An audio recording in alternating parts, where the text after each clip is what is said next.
ప్రతిపక్షంలో ఉన్నాము కదా అని ఏది చెప్పితే అది నడుస్తుందని, నడిచే విధంగా మేము చెప్పింది ప్రజలు నమ్ముతారు అని, చెప్పేది ప్రతిపక్షం నిజమైతే ప్రభుత్వమే యాక్సెప్ట్ చేస్తుంది.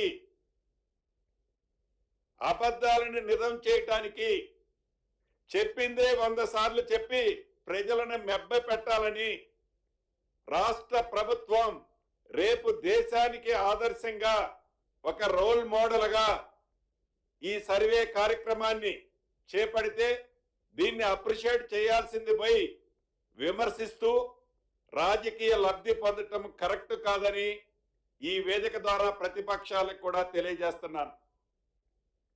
ఇంకొక విషయాన్ని ఈ వేదిక ద్వారా ప్రతిపక్షాలను అడగదలుచుకున్నాను. మీరు అధికారంలోకి వచ్చిన కొత్తలో సమగ్ర కుటుంబ సర్వే అనే కార్యక్రమాన్ని మీరు చేపట్టారు. ఒక్క రోజులోనే రాష్ట్ర వ్యాప్తంగా అద్భుతంగా ఒక సర్వే చేశామని చెప్పారు. చేసిన ఆ సర్వేని మీరు ఎలగబెట్టిన ఆ సర్వేని తెలంగాణ రాష్ట్ర ప్రజల కోసం కానీ, మారుమూల ప్రాంతాల్లో ఉండే ప్రజల కోసం కానీ, గ్రామాల్లో కానీ ఆ సర్వేని ఇంప్లిమెంటేషన్ చేసి ఆ సర్వేలో ఏ అంశాలనైనా సేకరించి తెలంగాణ రాష్ట్ర ప్రజలకి కానీ, పేద ప్రజలకి కానీ మంచి చేసే కార్యక్రమాన్ని మీరేమైనా చేపట్టారా? చివరికి ఆ చేసిన సర్వేని ఏదో మీరు గొప్పలు చెప్పుకున్నారు తప్ప ఆ చేసిన సర్వేని ఇప్పటికీ ఎక్కడా మీరు పబ్లిక్ డొమైన్లో కానీ, పబ్లిక్ డొమైన్లో పెట్టడం ఒకవేళ ఇబ్బంది అనిపిస్తే ప్రజలకి ఉపయోగకరంగా దాన్ని వాడే దాంట్లో కానీ, లేకుంటే ఇతరత్ర ఆ చేసిన సర్వే ఇప్పటికీ ఎక్కడుందో ఇప్పటికీ మాకే తెలియదు. సామాన్య ప్రజలకు ఏమి తెలుస్తుంది? ఒకటైతే నాకు స్పష్టంగా అర్థమైంది. ఏ సమగ్ర సర్వే అయితే మీరు చేపట్టి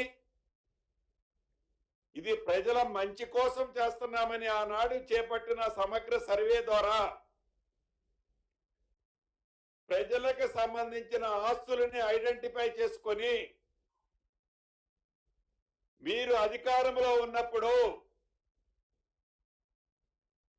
మీ ఆస్తులు పెంచుకోవటానికి, ప్రజలకు సంబంధించిన ఆస్తులను మీరు ట్రాన్స్ఫర్ చేసుకోవటానికి, ప్రజల ఆస్తులని కొల్లగొట్టడానికి ఆనాడు మీరు చేసిన సమగ్ర సర్వే ఉపయోగపడింది తప్ప సామాన్య ప్రజలకు ఉపయోగకరమైంది దాంట్లో ఏమీ జరగలేదు అనేది నేను విమర్శించటం, నేను అనటం కాదు, అది యావత్ తెలంగాణ ప్రజలకి తెలుసు. అందుకనే ఉద్దేశపూర్వకంగానే ఆ సమగ్ర సర్వేని మీరు అధికారంలో ఉన్నంత వరకు దాన్ని ఎప్పుడూ బయట పెట్టలే. ఇది నిజమా అవునా కాదా? ఇప్పటికైనా మీరేవైతే తప్పులు చేశారో, ఏ తప్పులు చేస్తే మిమ్మల్ని ఇంటికి ప్రజలు పంపించారో ఆ తప్పులన్నిటినీ సరిదిద్దుతూ భవిష్యత్తులో ప్రజలకే ఉపయోగకరమయ్యే ఈ 2024 సర్వే ఏదైతే ఈ రాష్ట్ర ప్రభుత్వం చేస్తుందో